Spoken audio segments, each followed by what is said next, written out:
산으로 주께 가오니 나를 영접하소서. 내가 매일 십자가 앞에 더 가까이 가오니 구세주의 흘린 보배 피로서 나를 정케 하소서. 주여 넓으신 은혜 베푸사 나를 받아주시고 나의 품은 뜻 주의 뜻같이 되게 하여 주소서. 내가 매일 십자가 앞에 더 가까이 가오니 구세주의 흘린 보배 피로서 나를 정케 하소서. 주의 보좌로 나갈 때에 어찌하니 기쁠까. 주의 얼굴을 항상 배우니 더욱 친근합니다. 내가 매일 십자가 앞에 더 가까이 가오니 구세주의 흘린 보배 피로서 나를 정케 하소서.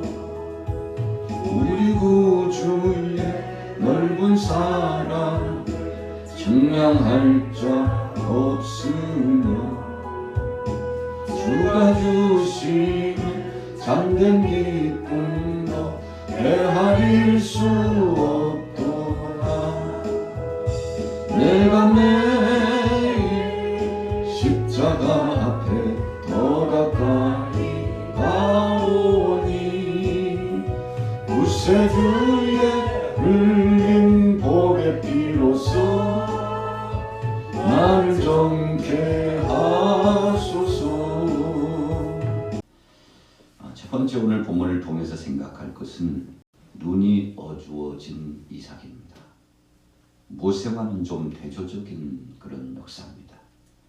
모세는 하나님 앞에 부름받기 전까지 눈이 흐르지 않고 손발이 부르트지 않고 그는 하나님 앞에 충성된 사역을 감당했는데 어찌 보면 아직도 청년처럼 일할 그의 기력이 있었음을 우리가 생각할 때 모세는 하나님 앞에 부름받는 날까지 건강하게 사역을 진행했던 대표적인 사람 가운데 한 사람입니다.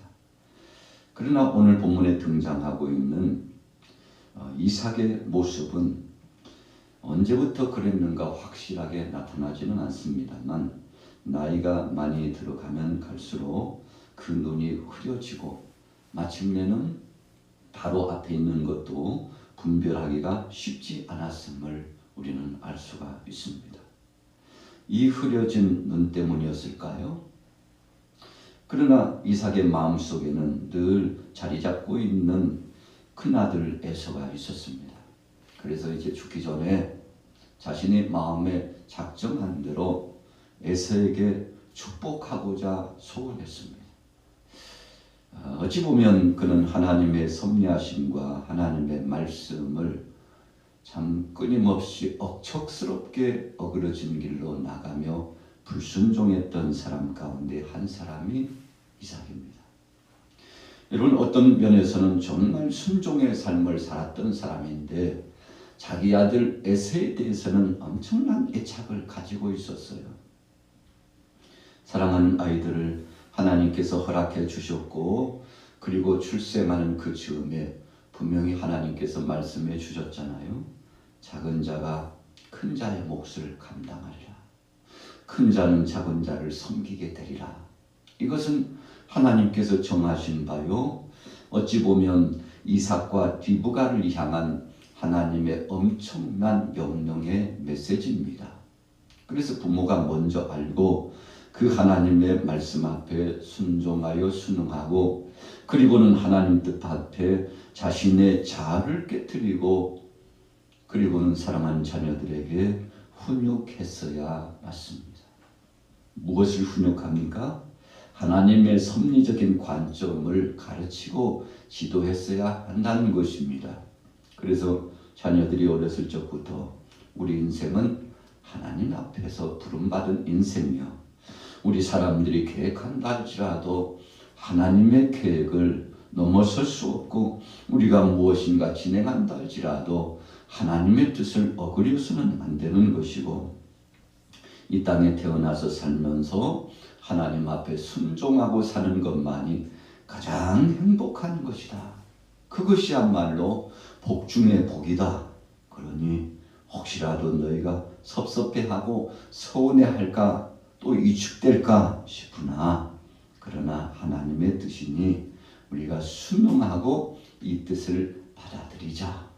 여러분 에세에게 권면하고 또 야곱에게도 권면해서 서로 의가 상하지 않고 화합하고 하나님이 주신 생명, 하나님이 허락하신 자신의 본분이 얼마나 막중하고 귀한지 여러분 그것에 대해서 좀 설득력 있으면서도 하나님의 뜻에 순응하는 모습을 보여주는 것이 좋았을 것이라고 생각합니다. 우리는 결론을 다 알지 않습니까?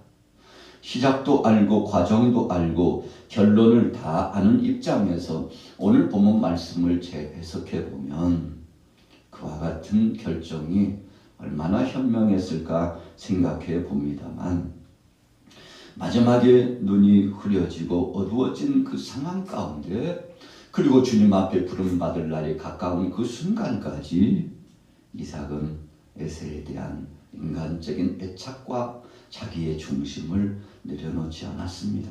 그리고는요 에세에게 일일이 자신의 계획을 이야기해 주었죠. 자 그러나 그것으로서 끝났다면 얼마나 좋았겠습니까만 그러지 못했다는 것이 어찌 보면 또 다른 불화의 출발이었다는 사실을 기억해 봅니다. 이삭과 리브가의 생각이 너무나 다른 거예요. 그래서 우리가 어제도 잠깐 말씀을 드렸습니다만 이삭이 하나님의 말씀을 받은 태도와 리브가가 하나님의 말씀을 받은 태도는 전혀 달랐다는 것입니다. 아마도 적지 않게 이삭과 리브가의 관계 속에서 서로의 대화도 있었을 것이라고 생각합니다. 그러나 하나 되지 못했어요. 이게 합일되지 못했어요. 그래서 자녀들 앞에 종종 싸우는 모습을 보였을지도 모릅니다. 그래서 마침내 이삭이 이제 하나님 앞에 부름을 받은 날이 가까우니까 구체적으로 진행했는데 리브가도요 질세라. 대단했습니다. 여러분 어찌 보면 오늘 27장의 말씀은 한 연극 무대를 보는 것 같아요. 영화의 한 장면을 보는 것 같아요. 그래서 작가가 정리한 그 원고대로 감독이 촥촥촥촥 진행해 나가는데 아니 그렇게 하면 안 되지. 너 야곱이잖아. 야곱인데 에서처럼 해야지. 손이 그러면 안 되지. 거기다가 털이라도 좀 입혀봐. 뭐 등등 구체적으로 이 연출을 진행하고 있는 모습을 보게 된다는 거 아닙니까? 여러분 야곱도 마찬가지고 리브가도 마찬가지예요.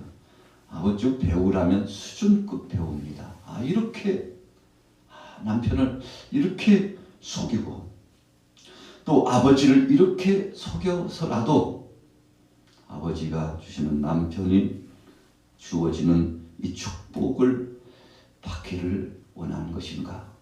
여러분 참 그 일상적으로 보면은요 속임수를 쓴 모습을 보게 됩니다. 그래서 오늘 본문 27장의 두 번째 포인트는 야곱과 리브가의 속임수예요. 여러분 그 결과가 그 목적이 아무리 좋다 할지라도 속이는 것은 하나님께서 기뻐하지 않습니다. 여러분 우리가 목적과 그 수단이 좋다 할지라도 그 과정이 좋아야 된다는 것을 오늘 본문 말씀을 통해서 하나님께서 묵시적인 명시 계시를 나타내 주고 있는 거 아니겠습니까? 아주 철저하게 속이죠. 그리고는 마침내 이삭도 속아 넘어가죠. 그에 대한 결과는 어떻게 됐습니까? 야곱을 향한 간절한 축복이 선포되게 됩니다. 그래서 이삭이 나중에 에서가 들어왔을 때 그 심정을 보면은요, 이삭의 애착과 자신의 마음이 어느 정도였는가를 볼 수 있죠. 자, 한 대목 읽어볼까요? 33절 한번 보겠습니다. 33절 같이 읽습니다. 시작. 이삭이 심히 크게 떨며 이르되 사냥한 고기를 내게 가져온 자가 누구냐? 내가 오기 전에 내가 다 먹고 그를 위하여 축복하였은즉 그가 반드시 복을 받을 것이니라. 이삭이 부들부들 떨었어요. 참, 이삭이 이제 그 마음 속에요, 올 것이 왔구나 생각했을 겁니다. 여러분, 야곱이 와서 에서 대신에 축복을 받았다는 것을 안 거예요. 그래서 심히 크게 떨며 그랬어요. 이것은 마음의 분함이 끊임없이 마치 용암이 솟아 올라오듯이 끌어올랐다는 것입니다.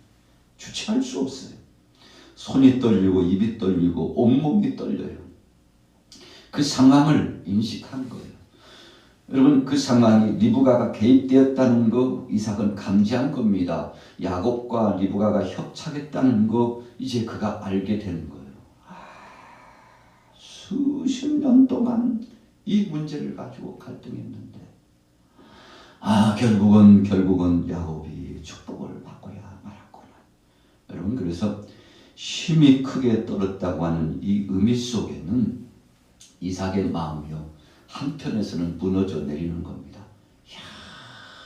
그러니까 그렇게 억척스럽게 지키고자 하고 그렇게 하고자 소원했어도 하나님은 돌리셨구나. 여러분, 인간적으로 보면 자기의 그 집착이 결국은 실패했다는 사실을 알고 하나님 앞에서 자기 자아를 깨뜨리고 그리고는 하나님의 섭리 앞에서 무릎 꿇게 되는, 어찌 보면은요, 이삭의 고집이, 그 고집 때문에 처절한 순간을 맛보게 되는, 자기 자신을 보면서 가슴을 치면서 동의하고 회개했을지도 몰라요. 하나님, 마지막 주 앞에 부름받아 가는 그 순간까지 주님의 말씀을 거역하고 하나님의 뜻 아닌 내 생각을 관찰하기 위해서, 그것을 이루기 위해서 몸부림쳐 쳤던 이 어리석은 자를 용서해 주옵소서. 여러분, 아마도 이삭의 떨림 속에는 그런 두렵고 떨림이 나타났을 것이라고 생각합니다. 그래서 꿈은 이루어진다 하는데, 우리가 영적으로 표현하면 하나님의 뜻은 마침내 이루어지고야 만다, 이런 아주 중대한 선언이 오늘 본문 말씀에 나타나 있습니다. 에서가요, 좀 강한 표현으로 하면 방방 떴죠. 아버지, 그러면 저에게 줄 것은 없습니까? 여러분, 에서도 알고 있었어요. 아버지의 축복권이 얼마나 중요한지 알고 있었습니다. 하나님께서 그 누구도 아닌 아버지에게 허락하셨던 이 족장시대의 아버지의 모습은 혹 제사장 같고 선지자 같고 왕과 같은 이 권위를 가지고서 사역을 진행했는데, 한 번 내려진 그 축복은 되돌릴 수 없다는 것을 에서도 알고 있었어요. 야곱도 알고 있었습니다. 리브가도 알고 이삭 자신도 알고 있었습니다. 그래서 어찌하든지 오늘 본문의 리브가와 야곱은 하나님이 정하신 것을 받기 위하여 최선을 다했다, 그런 의미로 또 다른 해석이 나타나고 있죠. 결국은 어떻게 되었습니까?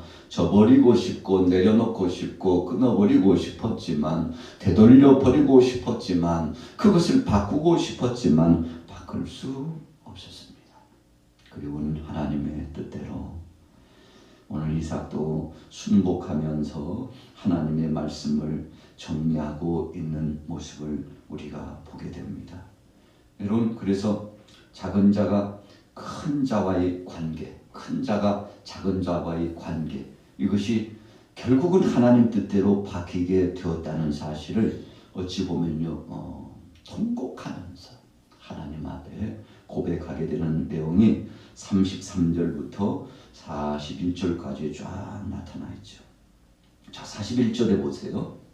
그의 아버지가 야곱에게 축복한 그 축복으로 말미암아 에서가 야곱을 미워하여 심중에 이르기를 아버지를 곡할 때가 가까웠음즉 내가 내 아우 야곱을 죽이리라 하였더니, 여러분, 이제 할 수 있는 방법이 없어요. 그래서 에서가 결정했던 방법은 어떤 방법입니까? 그래요, 그러면 뭐 너 죽이면 되지 뭐.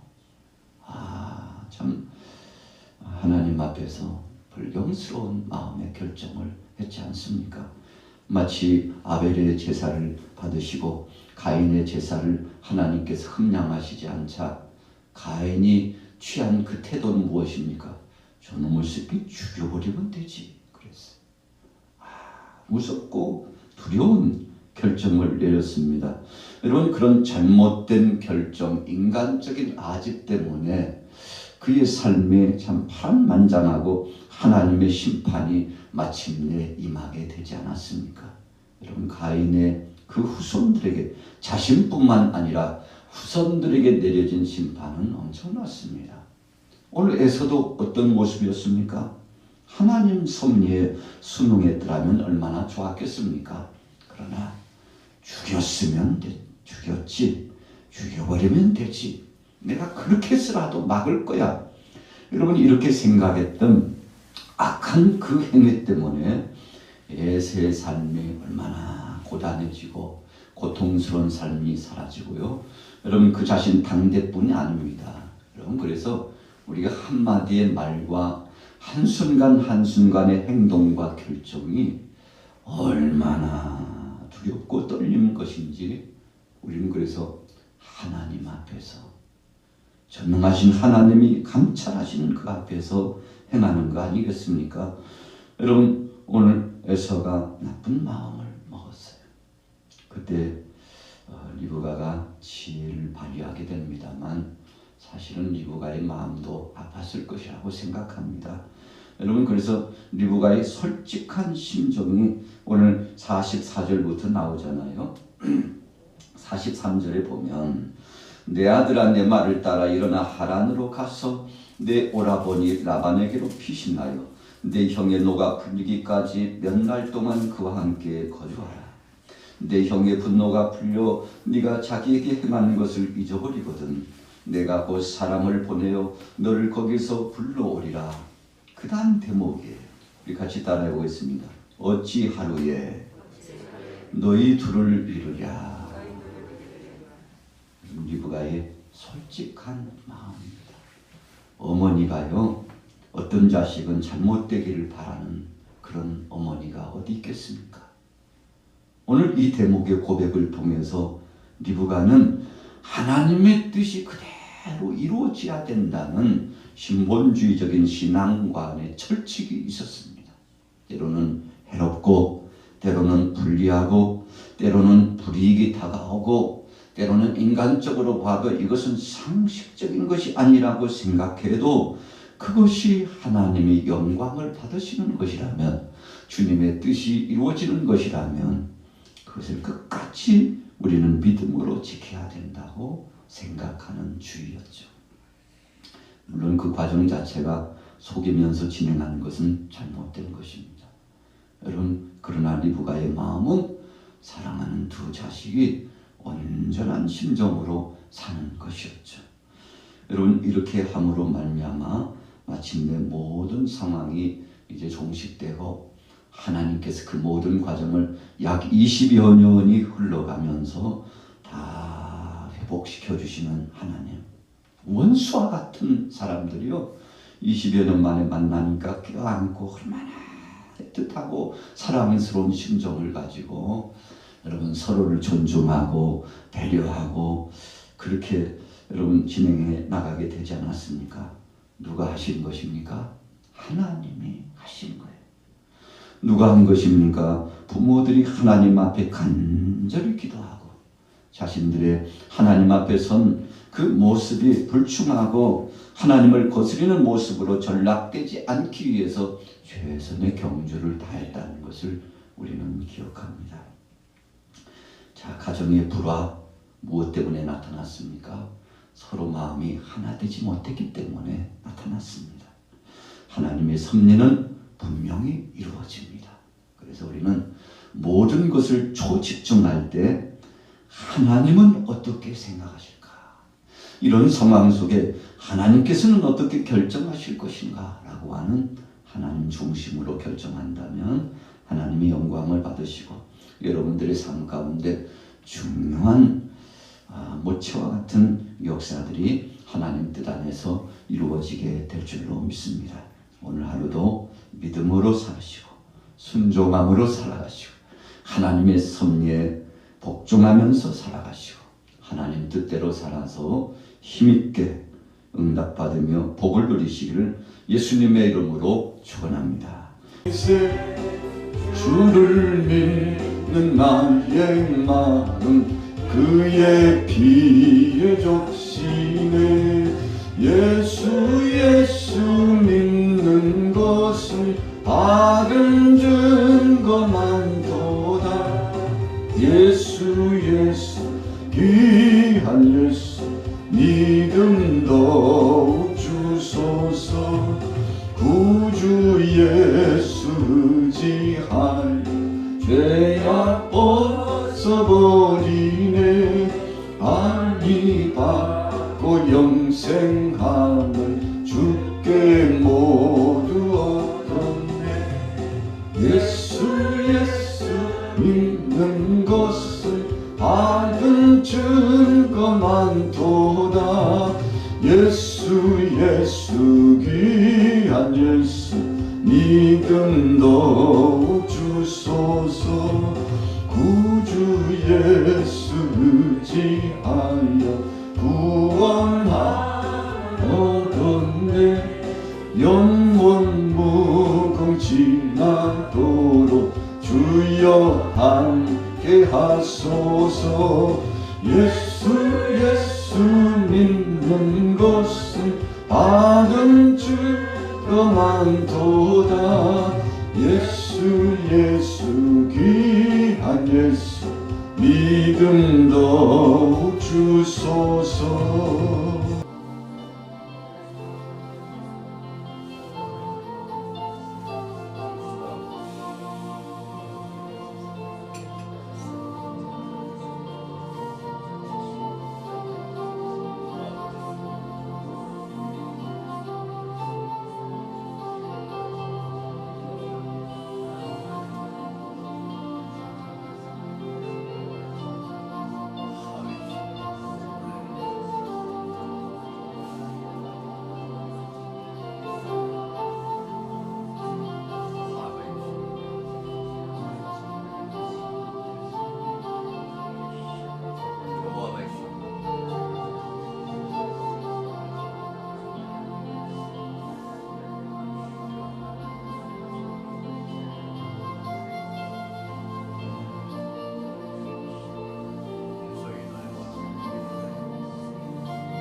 他们祖国今有何意？才能拿我龙心看过你？